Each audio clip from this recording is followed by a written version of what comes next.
Saya harap ikhwan mengerti bahwa mengadakan wiladah bukan sebuah permainan.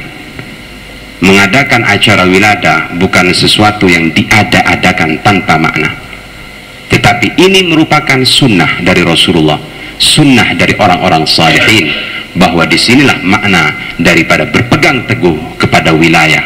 Salah satunya adalah mengingat wiladah.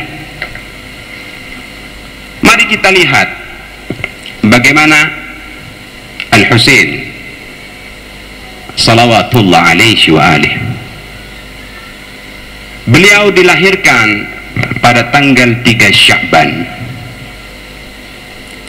Al-Husain dilahirkan pada hari Kamis tahun 4 Hijriah. Di sini kita akan melihat bagaimana kelahiran Al-Husain alaihi salam yang diceritakan oleh Asma binti Umais. Asma bercerita dalam sebuah keterangan bahwa tatkala Al-Husain dilahirkan dan beliau telah berada di atas alas selimut, tiba-tiba Rasul sallallahu alaihi wasallam datang dan berkata kepada Asma, "Wahai Asma, biarkan cucuku atau anakku." Maka kemudian aku, kata Asma, yang ikut menyambut kelahiran Al-Husain, maka membiarkan Al-Husain untuk diambil oleh sang kakek. Maka di saat itulah Rasul sallallahu alaihi wasallam menimang Al-Husain yang baru saja dilahirkan, dan tak lama kemudian Rasulullah menangis. Rasulullah hanya berkata dalam sebuah munajat pendeknya, "Sayakunu laka hadith." Akan terjadi sesuatu bagimu, wahai anakku, sebuah peristiwa. Allahumma al'an qatalah.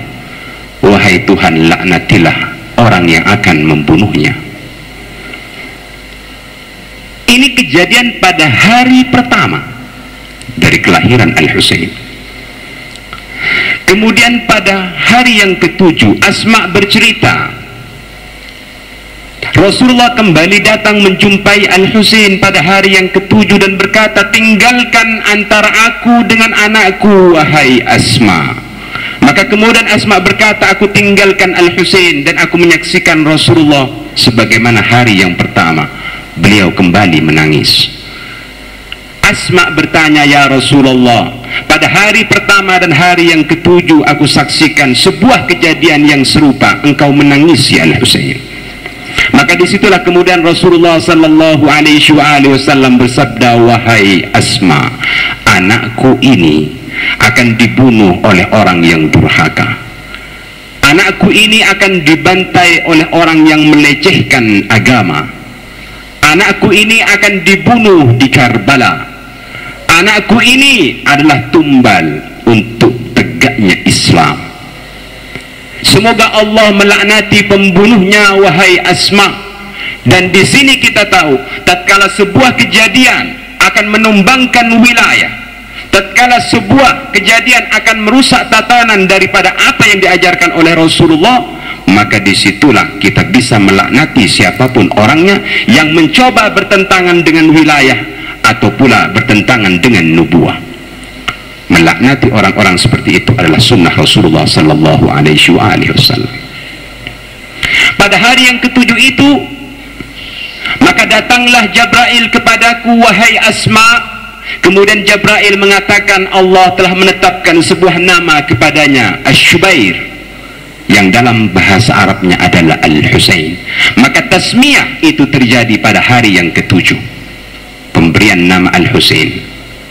Kemudian setelah itu Asma menceritakan tentang tatkala Rasulullah menyembelih dan mengakikah untuk Al-Husain seekor domba.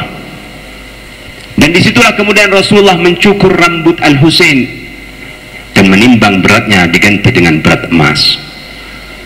Itu semua terjadi pada hari yang ke-7. Dan tak lama kemudian Ar-Rasul memberikan kepadaku turbah, debu atau tanah. Rasulullah berkata kepadaku, wahai Asma, kelak apabila tanah ini berubah menjadi darah, ketahuilah bahwa Al-Husain anakku telah terbantai di Karbala. Asma memasukkan tanah itu ke dalam botol dan digantungnya. Dan tatkala Asma mendengar Al-Husain akan berangkat ke Karbala, teringatlah oleh Asma botol pemberian Rasulullah yang telah berisi tanah Karbala, pemberian Jibril di hari ke-7 dari kelahiran Al-Husain. Di waktu itulah Asma berkata, wahai Al-Husain, janganlah engkau berangkat ke Karbala, karena sesungguhnya Ar-Rasul telah menceritakan semuanya tentang dirimu. Apa kata Al-Husain kepada Asma? Ketahuilah wahai ibunda, sesungguhnya ketetapan Allah adalah yang terbaik bagiku. Akankah ibunda ingin menyaksikan di mana nantinya aku terbantai?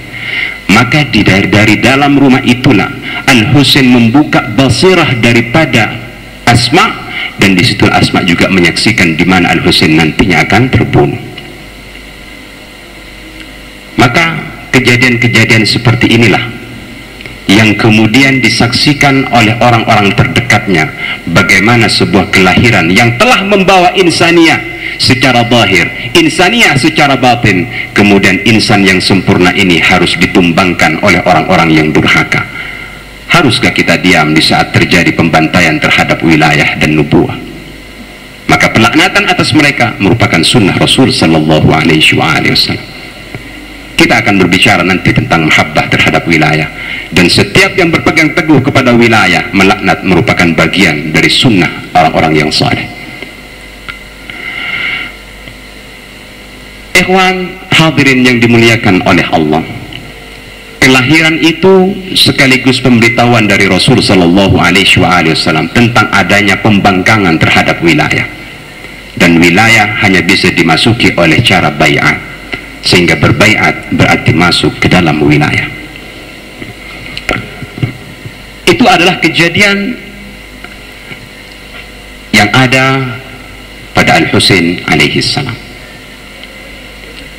Di sini kita masih belum berbicara lagi tentang bagaimana kelahiran Amirul Mukminin Ali bin Abi Thalib. Kita masih belum lagi membicarakan tentang kelahiran Sayyidah Fatimah. Setiap kelahiran yang insan zahiran dan insan secara batinan dan insan yang memiliki wilayah ini, semuanya dibuka rahasianya oleh Rasulullah, dan Rasulullah menunjukkan bahwa setiap kelahiran yang berwilayah ini semuanya mendapatkan tantangan dan penganiayaan dari manusia. Semoga kita tergolong orang-orang yang mencintai wilayah dan tergolong kepada orang-orang yang nantinya digiring di mahsyar bersama orang-orang yang berwilayah. Kemudian mari kita lihat sekarang bagaimana orang-orang yang berbaiat atas wiladah tersebut. Asma adalah orang-orang, termasuk salah satu dari mereka yang berbaiat kepada wilayah. Kenapa? Karena Asma telah melihat wiladah, dan di situ pula terdapat wilayah. Asma mencintai Al-Husain, Asma mencintai Amirul Mukminin Ali bin Abi Thalib, Asma mencintai Sayyidah Fatimah. Maka cinta terhadap wilayah yang kemudian dilakukan lewat baiat itu mengakar dalam dan tidak bisa lepas dari jiwa Asma. Asma menangis tatkala Rasulullah wafat, karena di dalam hatinya telah ada wilayah nubuah. Asma menangis di waktu wafatnya Sayyidah Fatimah alaihassalam, karena Asma telah berbaiat kepada wilayah Fatimiyah.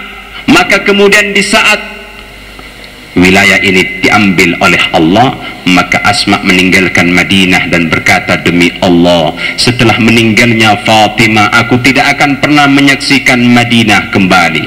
Setiap aku lihat petak Madinah, setiap aku lihat tumbuh-tumbuhan di Madinah, setiap aku lihat bukit di Madinah, teringatlah olehku putri Rasulullah Fatimahuz Zahra yang telah tiada.